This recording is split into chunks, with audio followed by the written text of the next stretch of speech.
I'm going to be giving my elaboration.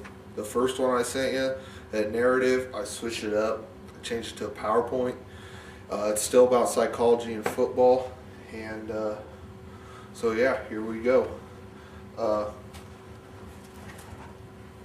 First of all, the four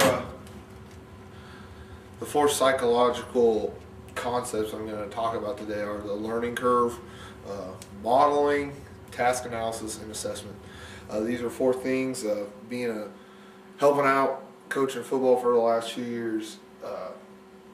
After taking your class, I see them now and I understand them, and so in that aspect, your class has been very helpful because it will help me become a better coach in the future.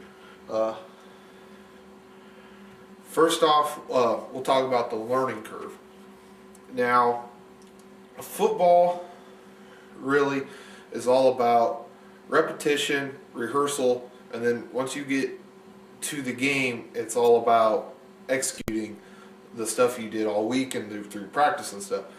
But at the beginning of the year, everyone kind of starts off on a blank sheet, and especially this year when I helped coach football, we put in an entirely new offense. We ran the single wing, which is an old throwback offense, and so the kids really had to adjust, and it took them a while to learn this system. And it wasn't till the end of the year, really, it took till the end of the year before they got into the fixation stage where they could start perfecting stuff. Up until about week 6 or 7, they were still really learning what to do in this offense. For example, the offensive linemen had to learn new blocking schemes for the plays. And an example here is I'll draw up 47 power. And 47 power is one of the most important plays. So it's the first play we put in, and it's a play that we told the guys, you have to know it, okay? And so what the offensive linemen have to know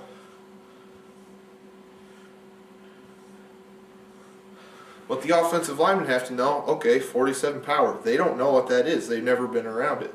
So what we do is first we show them the play. And 47 power is pretty simple. Here's our holes. 47 power, we're going to be coming right here at the 7 hole. Okay? And each number, the linemen do something different. Okay? The 7 hole, what we do is, we'll draw up a defense here.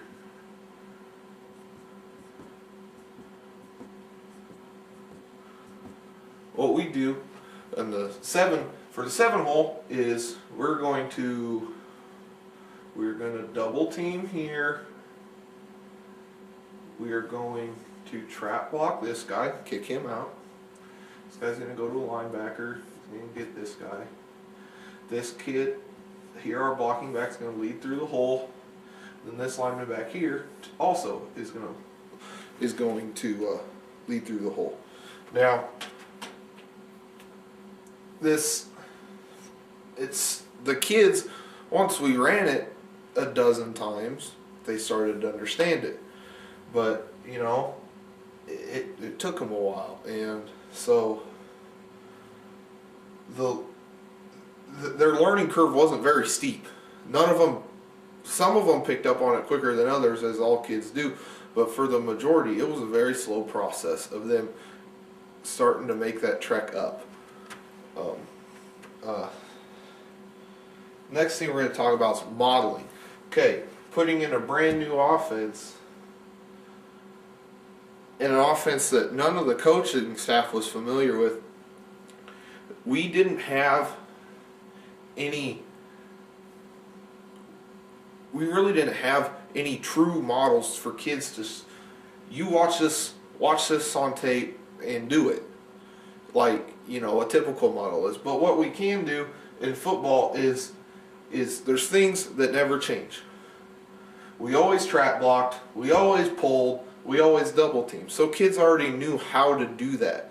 But what we do is we go to camps all summer long where we the college kids that help out there, our kids watch them. They're kind of in that expert model, kind of peer model way, where the college kids don't do it perfect, so they don't really learn from them. But they see them do it, and it does form some motivation.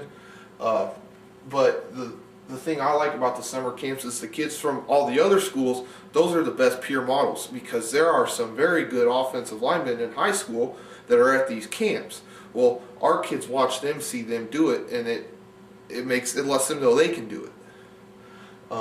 But as far as expert modeling go, we have a really good offensive line coach, and he's very good at showing guys these things through stuff on the whiteboard like this, through tape, and through just him getting down and demonstrating stuff himself.